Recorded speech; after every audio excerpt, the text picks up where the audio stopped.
kita akan bahas mengenai sistem pernapasan pada manusia. Tapi sebelum jauh kita membahas mengenai organ pernapasan pada manusia, kita harus ketahui dulu apa yang disebut dengan bernapas atau respirasi. Bernapas itu adalah proses pertukaran gas yang terjadi di dalam tubuh makhluk hidup. Kemudian, apa yang dihasilkan dari bernapas? Perhatikan reaksi berikutnya. Ini ada sebuah reaksi kimia di mana sebelah sini ini disebut reaksi dan ini hasil reaksi. Jadi ketika kita bernapas, yang kita butuhkan adalah glukosa, kemudian oksigen. Itu yang dibutuhkan. Hasil dari pernapasan itu apa? Karbon dioksida, ini karbon dioksida, kemudian air dan energi. Itu hasil dari bernapas. Kita lanjut. Proses dasar respirasi itu ada 3. Yang pertama bernapas, yaitu merupakan proses menghirup udara atau disebut inhalasi dan menghembuskan udara atau disebut eksalasi. Yang kedua adalah respirasi eksternal, yaitu merupakan pertukaran gas-gas antara alveolus paru-paru dengan darah di dalam pembuluh kapiler paru-paru. Kemudian ada terakhir respirasi internal, merupakan pertukaran gas-gas antara darah di dalam pembuluh kapiler jaringan tubuh dengan sel-sel atau jaringan tubuh. Bagaimana kita bernapas? Perhatikan gambar di sini. Ini bahwa di sini ceritanya ada 2 orang pendaki yang sedang naik gunung. Apabila dari 1 orang ini kita ambil gambarnya diperbesar, maka akan seperti ini, ya. Dimana organ yang terlibat dalam bernapas itu ada paru-paru, kemudian ada sistem peredaran darah yang dihisap. Nah, kita oksigen masuk, kemudian dibawa oleh menuju ke paru-paru, dibawa oleh sistem peredaran darah, disebarkan ke seluruh tubuh. Kemudian selain itu ada yang satunya lagi adalah yang keluar. Jadi kita menghirup udara udara dihirup, oksigen yang masuk dan yang keluar kan karbon. Sekarang kita bahas mengenai organ pernapasan. Ada apa saja? Perhatikan di sini. Ada yang pertama adalah ada hidung, ini organ. Yang kedua ada faring. Sebelah mana faring di sini? Nih, sekitar sini faring. Kemudian ada laringnya. Laring yang ini yang kotak ini. Kemudian ada trakea yang panjang. Kemudian di ujung trakea bercabang, ini membentuk bronkus. Kemudian bronkus juga bercabang, ini membentuk bronkiolus. Di ujung bronkiolus di sini ada gelembung-gelembung udara yang disebut alveolus. Kemudian organ utama kita adalah paru-paru, di mana paru-paru kita ada 2, paru-paru kanan dan paru-paru kiri. Paru-paru kanan ada 3 gelambir, 1, 2, dan 3. Ada 3 gelambir dan paru-paru kiri itu 2 gelambir, ya. Kemudian di luar dari organ pernapasan ada di sini disebut dengan diafragma. Nah, ini diafragma. Fungsinya dia akan berkontraksi ketika kita menghirup udara dan mengeluarkan udara, ya. Kita bahas satu persatu, yaitu hidung. Gambar hidung seperti ini. Bahwa di hidung kita itu memiliki tulang hidung yang mana di sini. Kemudian ada saraf pembaunya. Ada saraf pembau yang menuju ke otak sehingga kita bisa mencium bau makanannya. Kemudian dan bau yang lainnya. Kemudian di sini ada rambut hidung. Ini rambut-rambut hidung. Berarti semua orang pasti memiliki rambut hidung. Kemudian terakhir adalah ini ada selaput lendir. Fungsinya untuk apa? Rambut hidung ini berfungsi untuk menyaring partikel debu atau kotoran yang masuk bersama udara. Jadi ketika kita menghirup udara, nah, debu-debu ini tidak akan terbawa ke bawah terus, tapi akan tersangkut di sini rambut-rambut hidung. Kemudian selain rambut-rambut hidung juga ada selaput lendir. Fungsinya adalah untuk apa? Adalah untuk mengatur kelembaban dan suhu udara yang masuk, ya. Itu hidung. Kemudian yang kedua ada yang disebut dengan faring. Di mana faring? Faring fungsinya adalah sebagai jalur masuk udara dan makanan. Kemudian yang kedua ruang resonansi suara, serta terakhir tempat tonsil. Ya, perhatikan ini di sini lihatnya. Nih, kalau dilihat dari depan, makanan masuk ke sini yang melewati faring, kemudian minum juga melewati faring. Yang dua ini disebut dengan tonsil atau kata lain disebut amandel. Buat apa amandel ini? Fungsinya adalah dia berpartisipasi dalam kekebalan tubuh. Dia akan bereaksi akan bereaksi melawan benda asing yang masuk ke tubuh kita. Ya, toxin bisa membesar ataupun mengecil. Gitu. Kemudian lanjut setelah selain faring, berikutnya adalah laring. Ya, laring di mana? Posisi laring di sini berarti hampir di bawah faring. Ini laring sebetulnya. Nah, ini mulai ini mulai dari laring. Tuh. Nah, ini laring. Nah, belah depan ini namanya laring. Kalau kita perbesar lagi seperti bagian-bagian dari laring itu ada epiglotis, ini epiglotisnya ini. Kemudian ada jakun, di sini jakun, di sini bagian jakun. Kemudian ada pita suaranya.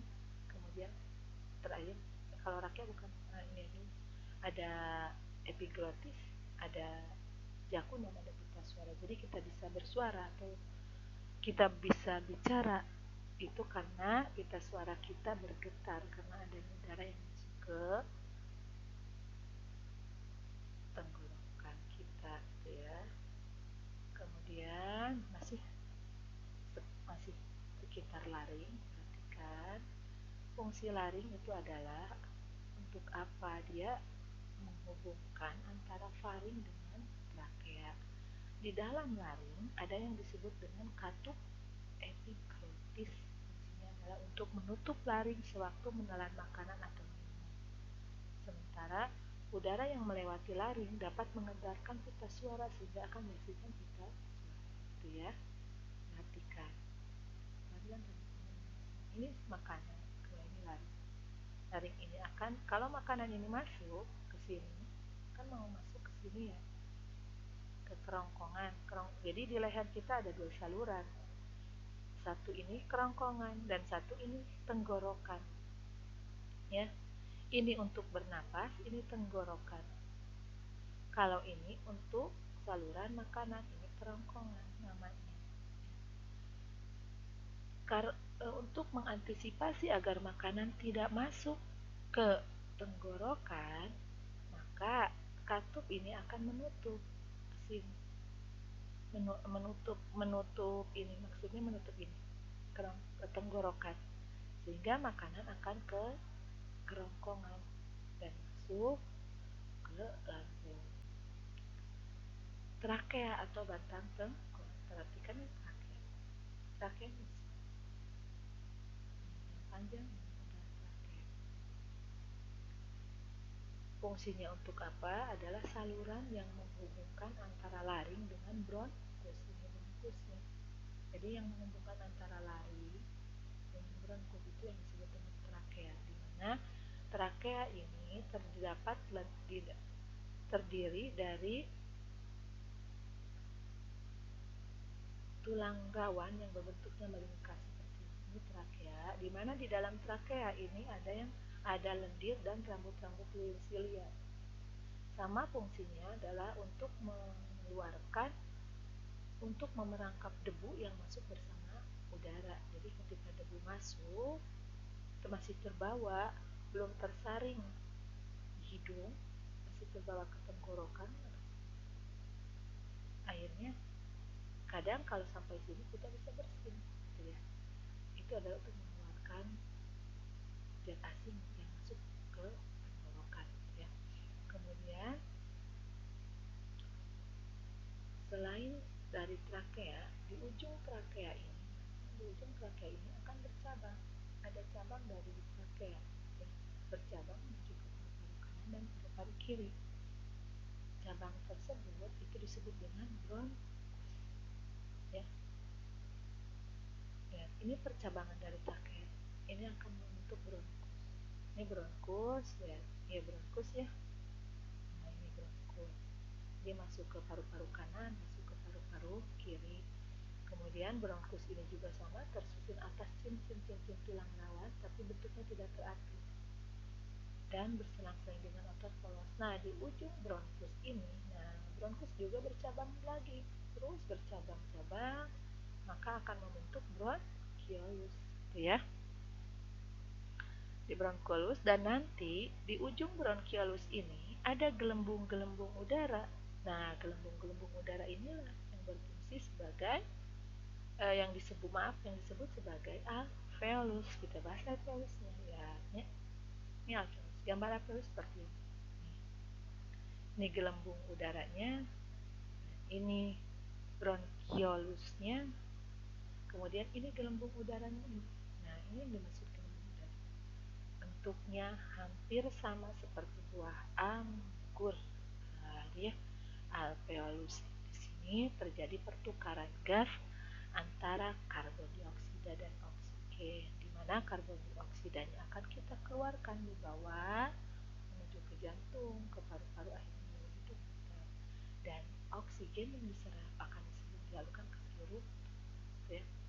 Di sini lihat dinding alveolus berbatasan dengan pembuluh darah kapiler sehingga gas-gas dalam alveolus dapat dengan mudah mengalami pertukaran gas-gas yang ada di dalamnya. Jadi setiap dinding alveolus ini, nah ini dinding alveolus ini terdiri dari pembuluh kapiler ini, ya.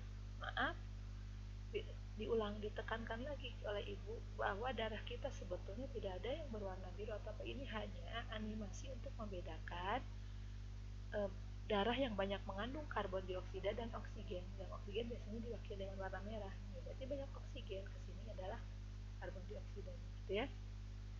Tuh, karena berbatasan langsung dengan pembuluh darah, maka alveolus mudah sekali untuk melakukan pertukaran gas. Gimana prosesnya? Kalian perhatikan animasi di sini, ya. Itu pertukaran gas seperti ini. Ya, alveolus, ya. Pahami? Kita lanjut. Bagaimana mekanisme bernapas pada manusia? Itu masalahnya. Gimana mekanismenya? Ada dua, ya. Yang pertama, kita menghirup udara, ini disebut inspirasi, dan yang kedua adalah kita menghembuskan udara, disebut dengan ekspirasi. Bentuknya seperti ini. Nih, saya ulangi. Udara masuk, kemudian paru-paru mengembang, naik, kemudian paru-paru menipis, ya. Uraikan nih satu persatu. Ya. Pada proses inspirasi di sini, yang pertama, ketika kita menghirup udara, terjadi kontraksi antara otot dada kita dengan tulang rusuk, kemudian diafragma, sehingga kontraksi tersebut menyebabkan diafragma ini akan naik. Nah, sini naik. Naiknya diafragma akan menyebabkan tulang rusuk ini akan mengembang dan paru-paru pun mengembang. Ya, ini pada saat udara masuk. Tapi kita tidak hanya inspirasi saja, tapi diikuti lagi ekspirasi. Ketika kita ekspirasi, diafragma yang tadinya naik, otot tadi yang tadinya tegang berkontraksi, kemudian ototnya akan relaksasi, sehingga relaksasi otot menyebabkan diafragma ini turun. Nah, ketika diafragma ini turun, maka paru-paru akan mengempis, nah, kemudian tulang rusuk pun akan menurun, akhirnya udara bisa keluar. Itu proses ekspirasi, ya. Jadi diulangi, ketika proses inspirasi diafragmanya naik, kemudian menyebabkan paru-paru mengembang, kemudian tulang rusuk mengembang, itu proses inspirasi. Sementara ekspirasinya diafragma, otot kita relaksasi, diafragmanya juga turun, paru-paru mengempis paru-parunya, kemudian tulang rusuk juga akan menurun posisinya, akhirnya udara akan keluar. Itu ya prosesnya. Kemudian frekuensi bernapas. Frekuensi bernapas itu berbeda-beda. Ada beberapa hal yang bisa mempengaruhinya, yaitu diantaranya yang pertama adalah umur. Semakin banyak umurnya atau kasarnya semakin tua, maka frekuensi bernapas itu akan cenderung semakin turun. Hal ini disebabkan karena apa? Karena semakin usianya bertambah, otomatis kebutuhan energinya juga semakin berkurang. Kemudian yang kedua, jenis kelamin. Jenis kelamin itu biasanya jenis kelamin laki-laki cenderung lebih banyak beraktivitas, karena banyak aktivitas otomatis energi yang diperlukannya juga semakin banyak, sehingga jenis kelamin laki-laki itu kebanyakan memiliki frekuensi yang lebih besar daripada perempuan. Kemudian suhu tubuh. Ketika suhu tubuh kita tinggi, maka kita memerlukan banyak energi sehingga frekuensi bernapas juga lebih besar daripada suhu tubuh kita rendah. Dan yang terakhir adalah kegiatan atau aktivitas. Kalau aktivitas kita banyak, otomatis frekuensi bernapasnya juga banyak. Kemudian kalau sedikit ya hanya duduk atau nonton TV, maka frekuensi bernapasnya sedikit. Kemudian dan yang lupa satu lagi yang belum Ibu tuliskan adalah posisi tubuh. Jadi posisi tubuh kita saat berdiri dan duduk juga beda. Kemudian ada yang volume bernapas ya, karena paru-paru kita juga memiliki kapasitasnya gitu ya, atau volume bernapasnya. Volume bernapas pada paru-paru terdiri dari beberapa macam. Perhatikan grafik ini. Yang pertama adalah ada volume tidal, ada volume cadangan inspirasi, volume cadangan ekspirasi, volume sisa, ada volume vital, dan ada volume total paru-paru. Apa itu volume tidal? Ini lihatnya.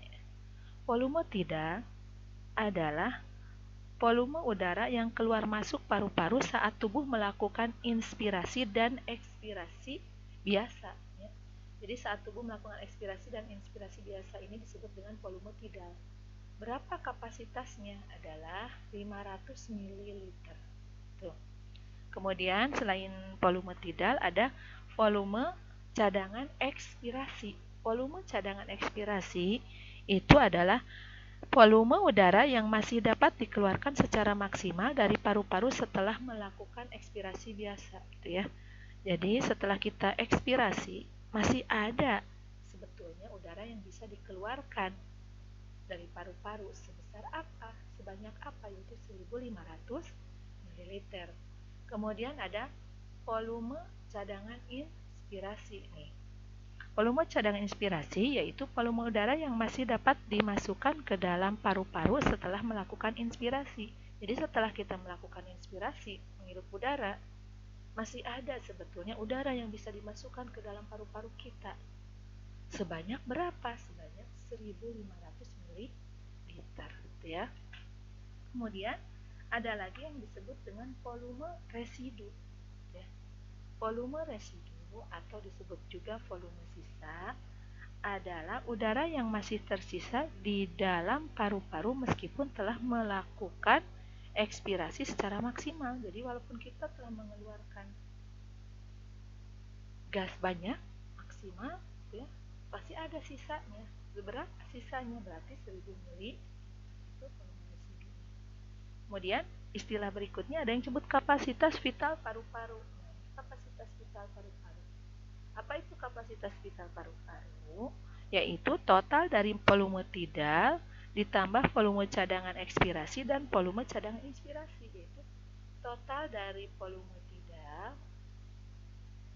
ya, volume tidal kemudian ditambah dengan ini volume cadangan inspirasi dan ekspirasi, maka inilah yang disebut dengan kapasitas vital. Berapa besarnya ini? Sebesar ini, ya, sebesar 3.500 ml. Kemudian ada volume total paru-paru. Apa itu volume total paru-paru? Adalah volume udara yang dapat ditampung secara maksimal dalam paru-paru, ya, yaitu kapasitas vital paru-paru ditambah volume residunya, ya.